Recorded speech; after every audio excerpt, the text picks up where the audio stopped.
But while I'm waiting, I might as well prepare their meal. I'm gonna get my um little blender going here, because the more finely you chop up the food, the more surface area, the more quickly the microorganisms can break it down and be food for the worms. So let me get that.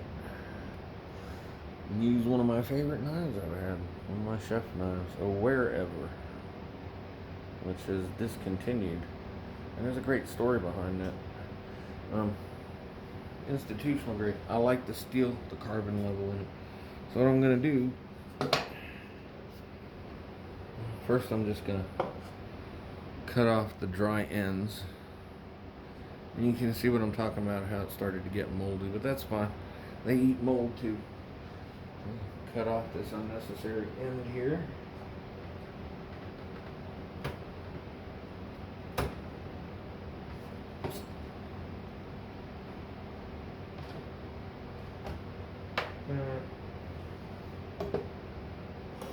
And you should see this.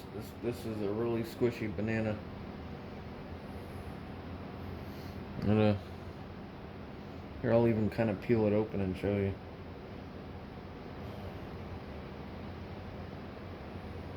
Toss that in there. It's all going in there. Watch this. See, that is actually beautiful. That's how a banana is supposed to look when you make banana bread. If you use bananas that are still just maybe mottled brown, it's nothing compared to this. This is what a banana should look like. Golden honey. That's means all the starches have been converted to sugars. We're putting all of that in there. I'm not going to use it because the mold right there, of course. You could peel that back and say, well, Tim, that mold is just on the skin. But I'm not trying to take chances and like a couple bucks worth of bananas to get sick. So put that whole thing in there. And I'm going to wash my hands to get any mold spores off of them, even as harmless as they probably are. I ain't trying to get no aflatoxins. Might as well show you this too. I found out my apartment was really dry. So I've had water evaporating here to keep the humidity level up. And being Kentucky, the water is really hard, meaning it has a lot of lime scale or calcium carbonate or whatever you want to call it. We got maybe the largest underground system in the United States of caves, but it's sizable. I mean, you got Mammoth Cave. They've done like dye tests where they've thrown it in at different caves and seen it come out miles, hundreds of miles away. And you can see in the bottom of that, there's all that lime scale. So I'm going to throw some of that in there with the banana because you want to keep the pH at a reasonable level. And I haven't really adjusted the pH at all or tested it in there. So the hard water and that scale in there ought to be good mixed in with the mushy banana. And there's no chlorine in it because, I mean, it's been sitting there like that all day and night. So just get this mug. Get this moldy banana and throw some of this in there, and that'll keep it nice and reasonably liquid instead of a mush. So we'll head back over, pardon all my mess in the midst of spring cleaning and reorganizing everything. I'll come over here, I'll put this the blade seat on here.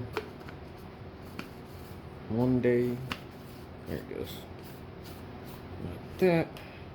So we got that whole banana in there. Ugh, you can hear it too.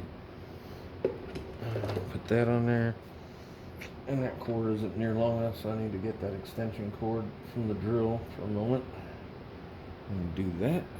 That plugged in. Mush up their banana meal for the next couple days.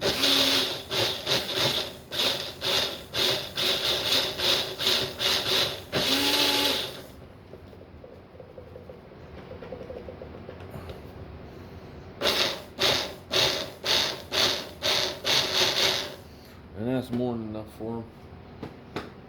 And I could really just throw that in there, but then it'd be spread all out. And it would. I don't know how that'd work. I never tried that. I'll just do what I know works. So what I'll do is I'll put that, once I got the bedding laid in here, I'll make a little furrow and pour that and then cover it.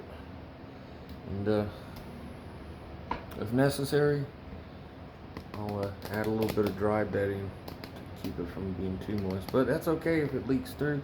It'll just go on down through, and the microorganisms that are all throughout the bedding, because it's been stacking. You know, as I gradually feed them, add more bedding, feed them in like 4 or 5 spots, and then add bedding. So all of that down there, it's all rich in microorganisms. And it's been a minute since I put this light on them, so I should be able to. Oh wow, they're still just under it, aren't they? I might end up throwing them in there with the bedding. Why not? Ain't gonna hurt them any. The bedding's going right back there, and they'll find their way to where they want to go. They're vacating the immediate surface premises there, so that's good. So I'll scrape some of this away and put it over here, and do it quickly enough before they come back up into it, because they're down in there still.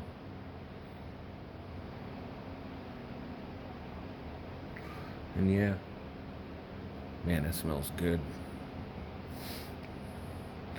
Smells like the promise of tasty heirloom Cherokee Purple, Brandywine, Ava Purple Ball, Mortgage Lifter, Kellogg's Breakfast, Aunt Ruby's German Green, Black Crim, Paul Robeson. How could I forget Paul Robeson? And then the chocolate cherry tomatoes too. Those are nice to grow. Man, these things are handsome. But so let me go ahead and get that bedding ready. And go ahead and turn this over some. I might just put it back into that container just because it'll be easier to turn.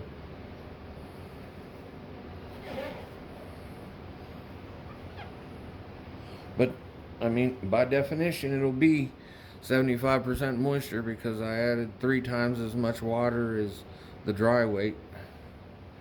That's another thing that transferred nicely from cooking, because I've been baking and cooking, and I always noticed that my cakes and my breads were inconsistent in texture and density and all that.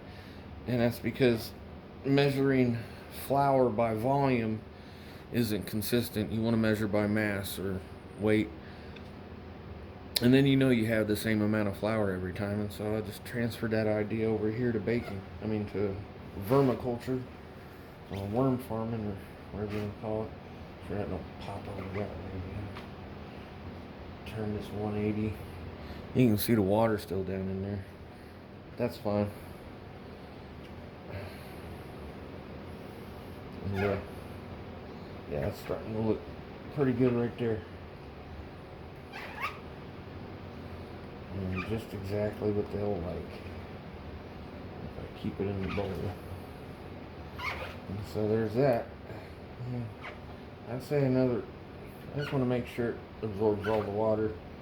And so I'll be back in another 20 minutes or so. You can see that's already starting to moisten up. Now, I made that water hot actually. It's like at 110 degrees is what it felt like. It's another thing you get used to when you cook is temperatures. It's like in the Boy Scouts holding your hand over a campfire. It's good to know your temperatures that you work with most often. So we got that. We got the worm bedding that I'm going to use to inoculate it. I'm clearing them out. Got my little pile here. And get a little more ready here. Sprinkle it out. That's another way you can harvest castings too if you're in a hurry, but I don't think I want to do it that way. You can scoop it out, set it on like a pile, and then they'll go down in the mound, and then you can take the top of the mound off, and then they'll be exposed and go down farther until you reach near the bottom, and you just got that mass of worms that are trying to hide from the sun as far as they know. But I don't like doing it like that. Even though I haven't harvested any yet because I've only been doing this 6 weeks. I don't like the idea because there's all those wonderful baby worm cocoons, and I want to give them a chance to hatch and move out of there. So all I do have is worm castings, you know. And they won't do such a great job living in a garden because, again, they live under leaves in the top few inches. They don't go down deep into the soil like other red worms or night crawlers do. And so I'll end up throwing some of that in there with that. And then once I have the bedding situated, then I'll go ahead and make that furrow and put the banana puree in there for them and the microorganisms. You see, look at them. They don't go too far down. See, they're still just like half an inch down from where I've been scraping this away.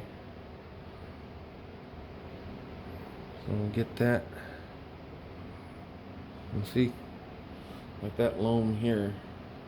I'm doing this as much for me as anybody that happens to watch this. It is fun. And you can see that it's watch this here. Let's see if I can pop. You can hear that just a couple drops right there. See the drop slide off? That's it. So I know that's at a good temperature or moisture level. I'll go ahead and drop that in there. And it's the same with this stuff here. And if you're starting a worm bin, it's always better to underfeed than overfeed. That way you don't have a stench and those gnats and all those other little annoying creatures.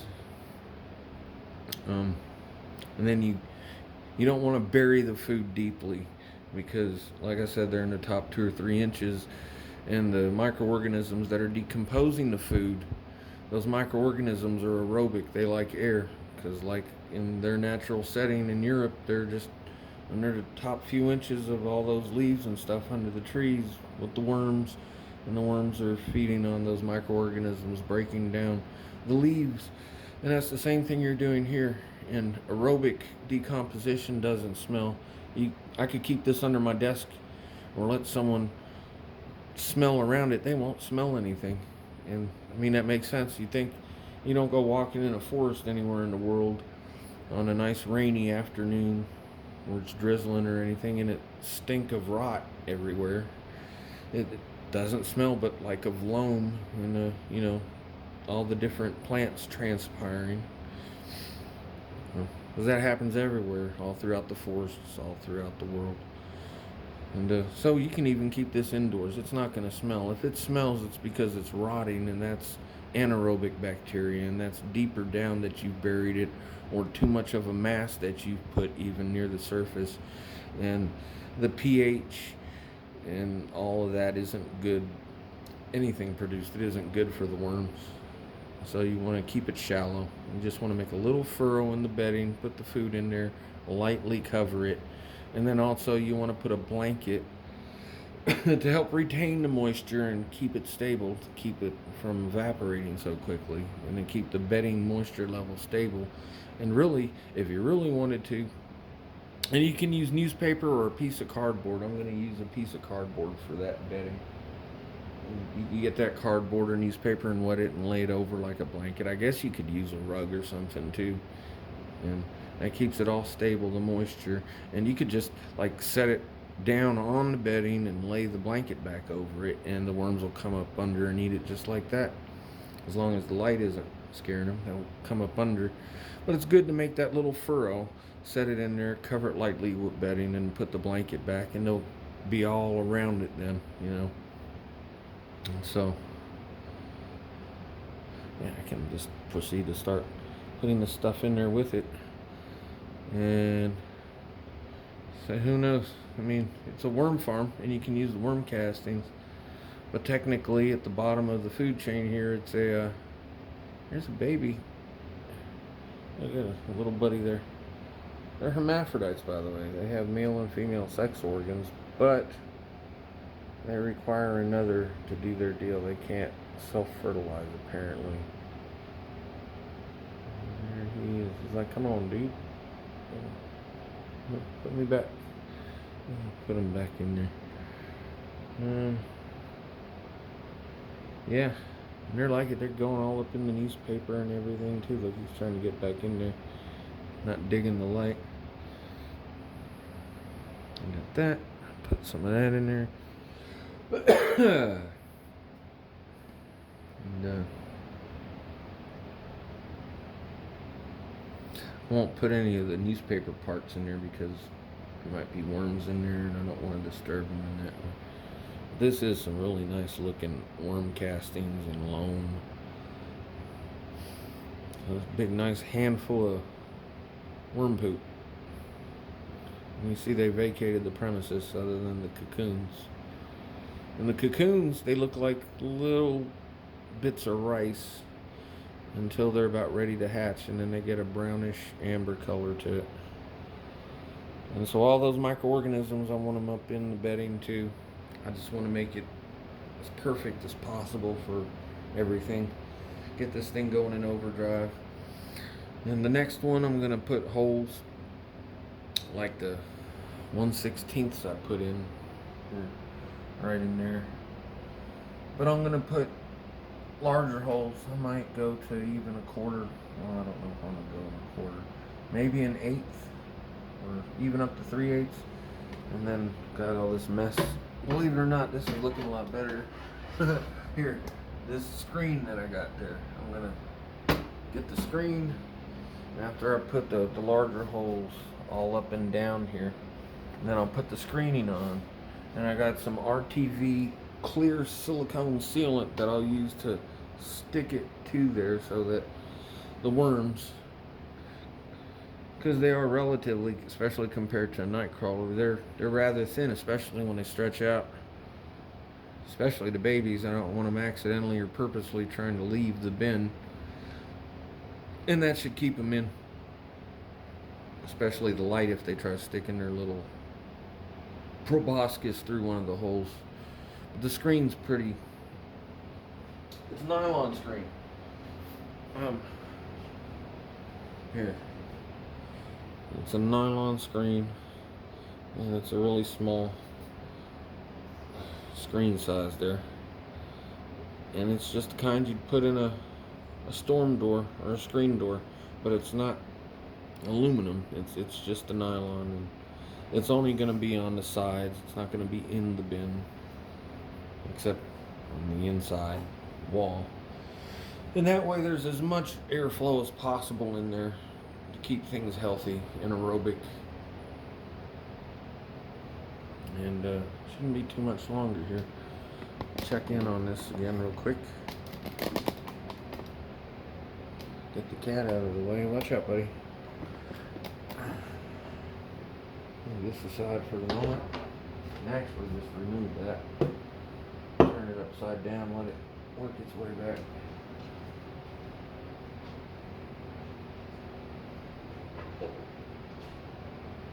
I gotta clean and sanitize that considering I'm working with a moldy banana there. Like that. And all this, turn it over again. And there isn't that much water down there, so it is absorbing it. Turn this 180 degrees here. Do it over here.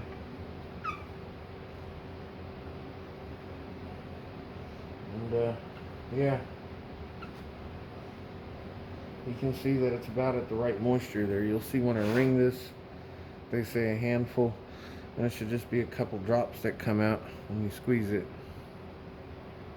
And see, that's a little wet still. Once it absorbs completely, it should be a better moisture content there. I almost feel like I'm making pizza dough. It's good to work with your hands, and I love gardening too. And I love heirloom tomatoes. And the stories that go with them all over the world, like Black Krim from the Crimea, poor people over there. They got some great tomatoes. It's culture, it's heritage. The brandy wines, reds and pink from the Amish, Cherokee purple supposedly from the Cherokee Indians. It's all good stuff here. So yeah, that's feeling really nice. Some of this is still drier.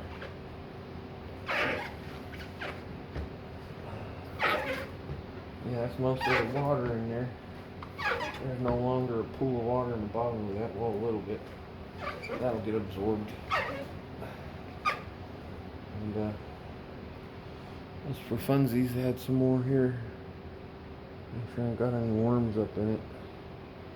That's more of the loam here. Castings. Throw that around in there with it. And the worms will spread the microorganisms too as they move through the media. Digest what they will. So we got all that. I might as well just go ahead and do this. That's close enough. That's nice and wet. And it can absorb some of the banana juice and stuff. And so it's a little bit wet, but it won't be quite that wet once it's done absorbing. I'm going to take this over here. I got to get it off one of my hands so I don't make my camera dirty. Back in just a second. So back to the bin here. I'm going to go ahead and smooth this stuff out a little bit. And actually, I'll set this aside for a moment. And I'll use that as part of like a blanket. Maybe not. Anyways. Yeah, they're liking this stuff. I'll actually just leave this and tear it up a little. Yeah, that's still substantial enough that I don't want to leave it underneath all that. Well, let's put the bedding in here now. And so all this bedding here with the core and a little bit of newspaper, mostly cardboard. And you can see there's not really a whole bunch of water or anything coming out with that. And there's that.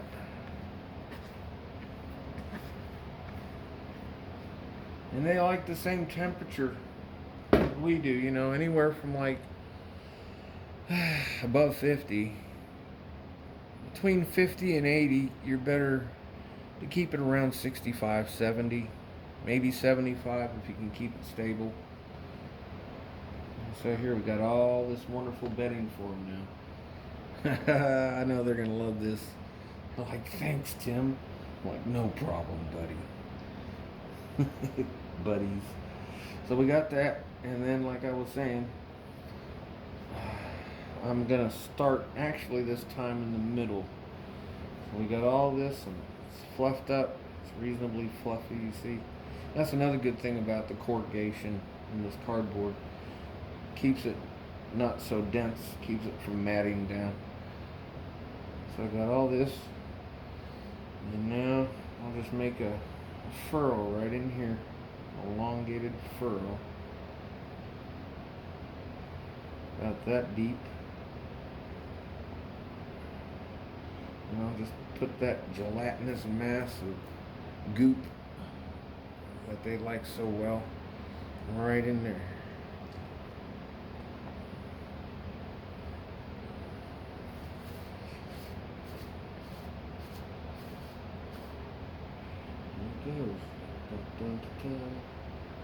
You're like, Tim, how will that not seem? It looks like baby food, doesn't it? Yeah, that smells sweet. Oh my god, that smells so good. I'm trying to sniff it with the mold and stuff. There wasn't a lot of mold, but it was there in the skin. And down further. Yum yummy. Enjoy. And so really, right there. And that'll absorb into it also. And so just like that. And I'll update this tomorrow afternoon. Right now it's like 2 in the morning. Well, today afternoon, later today. And just like that.